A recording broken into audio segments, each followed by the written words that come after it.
Humanity's doomsday had arrived. In the year of 2090, the Earth was stuck in technology, and nature had stopped breathing already. There was no such thing as something alive. Even the animals, who gave humanity their joy and warmth, was replaced with metal and bolts.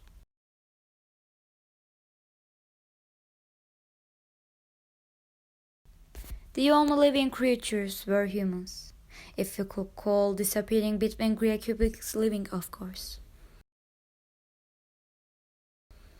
Colors went extinct in this planet, which has been suffering its death at least 10 years ago. Light was white, shadow was black, and life was gray. The sky was covered with smoke. The people who haven't seen the sun for a long time had bodies that were as pale as snow, also stained with the black ashes. It was hard to look at their bruised eyes, the ones that lacked the soul and the trust. The life languished with the development of the technology. What a surprise, isn't it?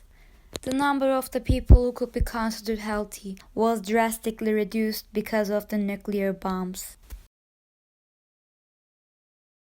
The humanity that was always hungry was bored of the world they'd been matching for hundreds of years. They were now looking for a place they could consume, destroy, and live in. Soon after, they turned their white-inked pages. The team that was going to search out for the planet was created carefully. The ones that were worth saving and were healthy came first. They took the plants, bacteria, and animals that could be considered alive. What happened to the remainings then? Well, they were left behind, destined to become the fertilizer of the earth. They left the one last bomb before they set off. They expected to find the planet clean, if they couldn't find anyone, of course. And their adventure has started. It took them hundreds of years. The only people who counted the number were the rulers. The people who spent too much time without the soil and the dirt had gotten weaker, so it got harder to find a suitable land. Their skins have gotten fairer, they have grown taller and thinner. As the time went by, they started to resemble the aliens they used to make up more and more. Their chances in finding a new land decreased as they traveled because none of them had the conditions for a human to live in. Some of them set themselves on fire, the other ones froze, and the remaining ones weren't suitable for any human to exist. That wasn't the only problem, sadly. They lost their humanity too.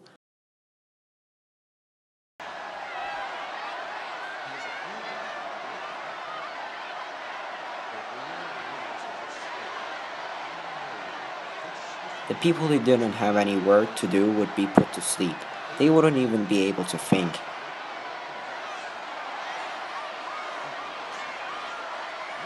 The things they were entitled to learn were being injected directly into their brains.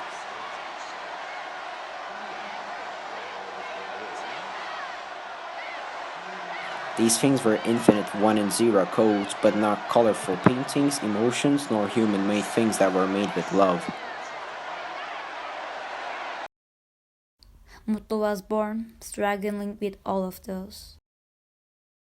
Even though he was in the duty of the examination of the extraterrestrial creatures, he couldn't stop doodling faceless features and daydreaming about playing around with the plants he has learned about.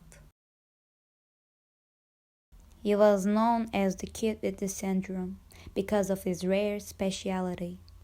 He probably got his name, which means happy, for that exact reason. He was always smiling towards the gray life, thinking about coloring the land, dreaming about turning the colored white into rainbows. Hope never dies and dreams never collapse, but the lack of innocent thoughts might obscure them. But they still keep on existing anyway. The event that changed his life and the fate of millions of planets was the discovery of their new world. It had oceans that were as blue as Earth's, satellites just like Saturn's, and a small structure just like Mars.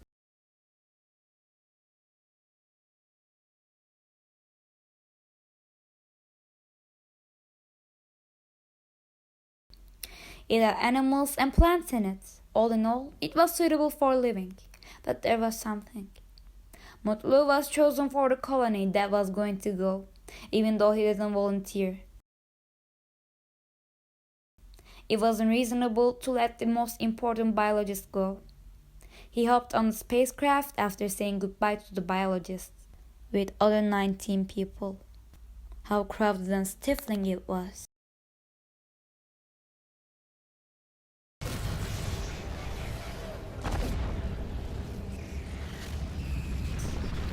Well, it would be a huge lie if he said that he was excited. He was scared.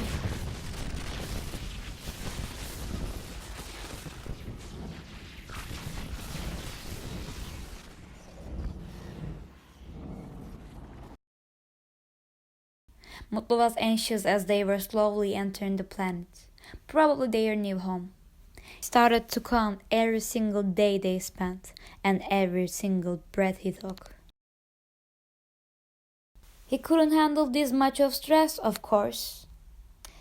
So he crushed the plants he had examined, mixed them up with water and some sort of animal fat, and obtained something important for him: paint. He drew everything he had seen on the paper he was holding. Mutlu was happy. Just like how older people said there were swallows in his stomach, or was it butterflies? Was there such a thing as that? But suddenly trouble came through. They found what they had been looking for ages in the most unexpected time as the humanity, a species that is as intelligent as us. There were suddenly green lights all over the colony. Everyone panicked, then reached out for their guns. Mutlu had nothing to do. He hid under his table in fear. He was hearing roarings and painful cries. He wished that he knew how to fight. He was now hearing their footsteps. They filled their batteries and started getting closer to Mutlu. He shed tears calmly while taking a deep breath. His lips were trembling when he felt the cold metal touching his forehead. He welcomed his uninvited guests unwillingly. They were two people.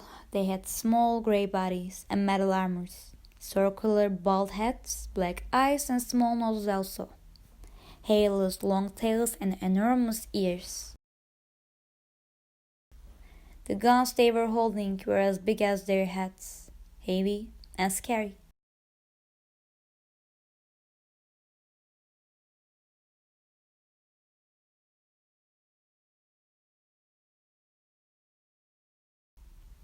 The creature that was pointing the gun snarled.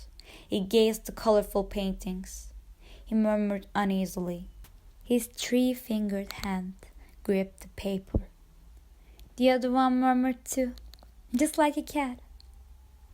Mutlu reached out for his paints anxiously and started to draw random things on the floor.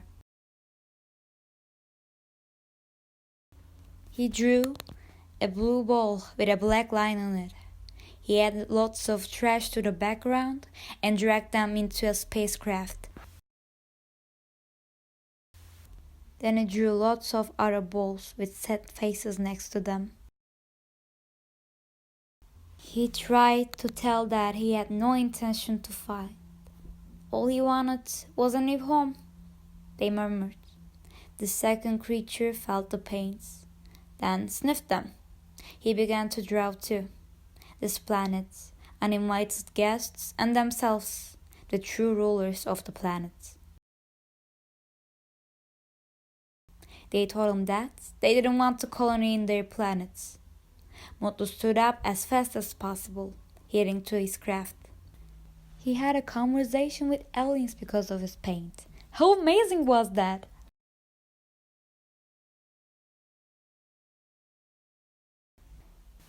He told what has happened to the rulers after arriving to the base. They desired the art they murdered years ago to turn back. They used the plants that were made artificially to make paint. Art was finally back. The only important thing was not war anymore. Kids got happier as they learned the ways of art. The rainbow was born anew without a rain. Yes, they couldn't find a new planet to live in, but they finally found humanity they had lost a long time ago.